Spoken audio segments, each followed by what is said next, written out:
कभी कभी वो रात और वो मंजर याद आता है तो मेरा दिल दहल उठता है। आखिर वो क्या था? वो महज मेरा कोई ख्वाब था या हकीकत जिसे मैं आज तक भूल नहीं सका। जब कभी वो वाकया मेरे सामने आता है तो खौफ के मारे आज भी मेरे रोंगटे खड़े हो जाते हैं। उस रात की सारी घटना मेरी आंखों के सामने एक फिल्म की भांति चलने लगती है। भयानक और अंधेरी रात, ऊपर से सुनसान इलाका, बड़ा सा उजाड़ कमरा, फिर कंडक्टर की लाश का यूं मिलना। ना जाने उस रात क्या होने वाला था, लेकिन हम उस रात सच में बच गए। अगर वो ना होता तो शायद हम सब भी उस कंडक्टर के साथ अपनी जान से हाथ धो बैठते। बात उस समय की है, लगभग 20 साल पहले। मैंने अपने परिवार के साथ जयपुर घूमने का कार्यक्रम बनाया। बेटा बहुत दिनों से जिद कर रहा था कि पापा, मुझे राजस्थान घूमने के लिए ले चलिए। सो मैं उसकी बात मानकर उसे जयपुर घुमाने को राजी हो गया। मैं, मेरी पत्नी रीमा और बेटा संयम घर से जयपुर के लिए रवाना हो गए। हमने 2 दिन में पूरा जयपुर घूम लिया, लेकिन मेरे पास अभी 2 दिन की छुट्टी और भी बची थी। तो मैंने सोचा क्यों ना अजमेर शरीफ भी हो आते हैं। चूंकि हमारी ये प्लानिंग अचानक हुई थी तो हमें जल्दबाजी में बस का सहारा लेना पड़ा। उस बस में और भी यात्री थे, खासकर बुजुर्गों की संख्या ज्यादा थी। हमारी जैसे केवल एक ही फैमिली थी। बस में यात्री भी कम ही थे, क्योंकि बस भी थोड़ी खचाड़ा सी थी, इसलिए शायद उसमें यात्री ज्यादा नहीं बैठे होंगे। करीब रात के 8 बजे बस अपने गंतव्य की ओर रवाना हो चली। हम तीनों अपनी अपनी सीटों पर टेक लगाकर बैठ गए। शयम तो सो गया, लेकिन मुझे और रीमा को बीच बीच में हल्की हल्की झपकी सी आ जाती। एक तो वीरान और अनजानी जगह, ऊपर से खचाड़ा बस में मुझे अनकंफर्टेबल लग रहा था। ड्राइवर को भी शायद बहुत जल्दी थी गंतव्य तक पहुंचने की, इसलिए वो भी बस को तेज रफ्तार से भगाए चला जा रहा था। अंदर से डर भी लग रहा था कि कहीं वो बस को ठोक ना दे, क्योंकि अंधेरा घना था। साथ में सुनसान सड़क के किनारे, जिन पर ना कोई घर दिख रहा था, और सड़क पर भी इक्का दुक्का वाहन ही दिखाई दे रहे थे। कुछ बुजुर्गों ने ड्राइवर को टोका भी कि बस की रफ्तार जरा धीमी करो।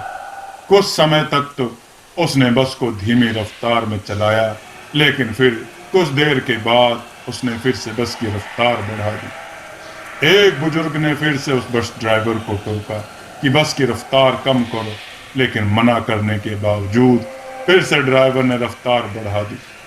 तब ड्राइवर ने जवाब दिया कि अंकल जी, जो मैं कर रहा हूँ वो बिल्कुल ठीक कर रहा हूँ। मैंने सुना है कि ये इलाका अच्छा नहीं है, बहुत ज्यादा खतरा है इस जगह, और हम इस इलाके को जल्दी से जल्दी पार करके आगे बढ़ जाएं उतना अच्छा। ड्राइवर की बात सुनकर सबने कहा कि ठीक है, चलो ठीक है। बस तेज रफ्तार से आगे बढ़ ही रही थी कि तभी एक तेज आवाज के साथ बस का थोड़ा संतुलन गड़बड़ाया और बस थोड़ी दूर बढ़ी और रुक गई। अब सब सक पका गए कि अचानक ये क्या हुआ। इतना खतरनाक इलाका और बस का रुकना, किसी का भी जी डर जाएगा। ड्राइवर ने अपनी टॉर्च जलाई, बस से नीचे उतरा और उसने देखा कि क्या बात है, बस को आखिर हुआ क्या, वो रुकी क्यों। कुछ देर के मुआयने के बाद उसे पता चला कि बस के पीछे की ओर दोनों पहिए पंचर हो चुके हैं और बस में एक्स्ट्रा पहिया भी नहीं है जिससे उसकी मरम्मत हो सके। अब क्या किया जाए, सभी सोच में पड़ गए। रेतीली अनजान जगह, अमावस की गहरी काली रात, जंगली जानवरों का डर और बस का यूं खराब हो जाना, सबके तो जैसे होश ही उड़ गए। अब क्या करें क्या ना करें, किसी के कुछ भी समझ में नहीं आ रहा था। तभी कंडक्टर को थोड़ी दूर एक रोशनी दिखाई दी। उसने सबसे कहा कि देखो, वहां रोशनी दिखाई दे रही है। हो सकता है कि वहां कोई गांव हो। चलो सब वहां चलते हैं, शायद रात के लिए कोई सुरक्षित जगह मिल जाए। अगर एक कोठरी भी मिल जाए तो सब वहां एक साथ बैठकर रात तो गुजार ही सकते हैं। सब कंडक्टर की बातों से सहमत हो गए। सबने अपना अपना सामान उठाया और चल पड़े उस रोशनी की ओर। जैसे ही वो सब उस रोशनी के नजदीक पहुंचे तो हमें एक एक बड़ी सी कोठरी दिखाई दी, जिसे देखने से लग रहा था कि वो कोई बहुत पुरानी सराय है जहां भूले भटके मुसाफिर रुकते होंगे। सब कोठरी के दरवाजे के पास खड़े हो गए। ड्राइवर ने हिम्मत करके दरवाजे की सांकल खटखटाई। एक बहुत ही बूढ़े व्यक्ति ने दरवाजा खोला। उनके सिर पर एक बड़ी सी पगड़ी थी, गले में पुराने जमाने का कोई आभूषण था, कानों में भी कुंडल पहन रखे थे। कुर्ते के ऊपर उन्होंने एक सदरी पहन रखी थी, कमर में धोती, पैरों में पुराने जमाने की ऊंट के चमड़े की बनी मोजड़ी पहन रखी थी और हाथ में एक बड़ा सा लठ ले रखा था। वो और उनका पहनावा बहुत ही अजीब लग रहा था। तभी कंडक्टर ने बड़ी हिम्मत करके कहा, ताऊ साहब बस पंचर हो गई है। हम सबको रात गुजारने के लिए अगर आपकी कोठरी में थोड़ी सी जगह मिल जाए तो बड़ी मेहरबानी होगी। उस कोठरी के मालिक ने कहा, डरने की कोई जरूरत नहीं है। यह सराय तो मैंने भूले भटके मुसाफिरों की मदद करने के लिए बनाई है। मैं चौधरी सुमेर सिंह और हमारी घरवाली धन्नो ही मुसाफिरों का ख्याल रखते हैं। आप सब लोग भीतर पधारो, जो हम दोनों से बन पड़ेगा तो आपकी मदद करेंगे। कंडक्टर बोला, बहुत बहुत धन्यवाद ताऊ साहब, बड़ी मेहरबानी जो इस अनजान जगह में आप हमारी मदद करने को राजी हो गए। चौधरी सुमेर सिंह बोले, इसमें धन्यवाद की कोई बात नहीं, ये तो हमारा फर्ज है। हमारे को बहुत खुशी हुई जो आप लोग हमारे यहाँ पधारे। ये रहा पानी से भरा मटका, इस बड़ी सी डलिया में पूरियां रखी हैं और उस बड़ी सी बटलोही में आलू की तरकारी होगी। ये रहे पत्तल और आप सब अपना खाना परोस लीजिए। महिलाएं धन्नों के पास चली जाएं और पुरुष मेरे साथ आ जाएं। जल्दी से सब खाना खा लो और जिसे बाहर का काम निपटाना हो वो निपटा आए, क्योंकि 12 बजे के बाद कोई भी बाहर नहीं निकलेगा और ना ही मैं किसी को बाहर निकलने दूंगा और कोई भी इसका कारण नहीं पूछेगा।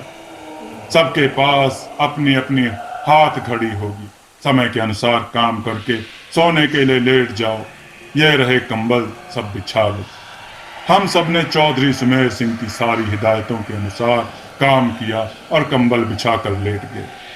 जिनके पास अपने अपने शॉल और चादर थे वे सब ओढ़ कर लेट गए। क्योंकि मेरे पास ओढ़ने वाला बड़ा सा कंबल था, इसलिए मैंने बेटे को अपने साथ सुला लिया और मेरी पत्नी औरतों के साथ अपना शॉल ओढ़कर लेट गई। चौधरी ने एक बार फिर सबको बाहर ना जाने की हिदायत दी और सबको सोने के लिए कहा। लगभग 12 बजे के बाद ना जाने कंडक्टर को क्या सूझी, उसे बीड़ी पीने की तलब लगी और वो बाहर जाने लगा। चौधरी जी ने उसे बहुत रोका, लेकिन वो नहीं रुका। कंडक्टर के बाहर जाने के बाद चौधरी जी ने जल्दी से कोठरी के किवाड़ बंद किए और हाथ में पटरे की मदद से किवाड़ को मजबूती से बंद कर दिया, कोई भी भीतर ना आ सके, और सारे रोशनदान और खिड़कियों को भी बंद कर दिया। कुछ देर के बाद बाहर से बहुत तेज बुरी बुरी और डरावनी आवाजें आने लगी। साथ में कंडक्टर की भी आवाज सुनाई दी। वो चिल्ला चिल्ला कर बचाओ बचाओ चिल्ला रहा था। कोठरी के कुछ लोग कंडक्टर की मदद के लिए बाहर जाने लगे, लेकिन चौधरी जी ने उन्हें यह कहकर रोक दिया कि अगर सब बाहर गए तो सर्वनाश हो जाएगा। वो शैतान अगर भीतर आ गया तो हम में से कोई जिंदा नहीं बचेगा। सब अपनी जान के विषय में सोचकर पीछे हट गए। फिर चौधरी जी ने सबसे कहा कि सब अपनी अपनी जगह पर लेट जाएं, और उनकी बात मानना हम सबकी मजबूरी थी। हम सब ने वही किया जो चौधरी जी ने कहा था। 1 घंटे के बाद सबको नींद आ गई। हम सब सुबह जगे तो वहां का मंजर देखकर दंग रह गए। हम सब रेत पर लेटे थे और वहां से कोठरी गायब थी। केवल हम लोगों का सामान ही पड़ा था। वहां दो समाधियां बनी थी जिन पर चौधरी सुमेर सिंह और धन्नो सिंह लिखा था। हम सब यह देखकर हैरान थे कि आखिर रात को जो हुआ था वो ख्वाब था या हकीकत। तभी वहां से एक चरवाहा अपनी भेड़ों के साथ निकला। उसको हम लोगों ने सारी बात बताई। उसने बताया कि यहाँ बहुत समय पहले एक सराय हुआ करती थी जिसकी रखवाली चौधरी सुमेर सिंह और उनकी पत्नी धन्नो किया करते थे, और उन दोनों के स्वर्गवास के बाद आज भी उनकी आत्माएं भटकते हुए मुसाफिरों की मदद करने आती हैं। इस इलाके में बहुत शैतानी आत्माएं रहती हैं जो लोगों को कत्ल कर देती हैं, लेकिन सुमेर सिंह और उनकी पत्नी अच्छी आत्माएं हैं, इसलिए वे लोगों की मदद करने आ जाते हैं। यह कहकर चरवाहा वहां से चला गया, लेकिन हम सबके मुंह और आंखें खुली की खुली रह गई। फिर हम सबने अपना अपना सामान उठाया और बस की ओर आए। देखा तो वहां कंडक्टर की लाश लहूलुहान पड़ी थी।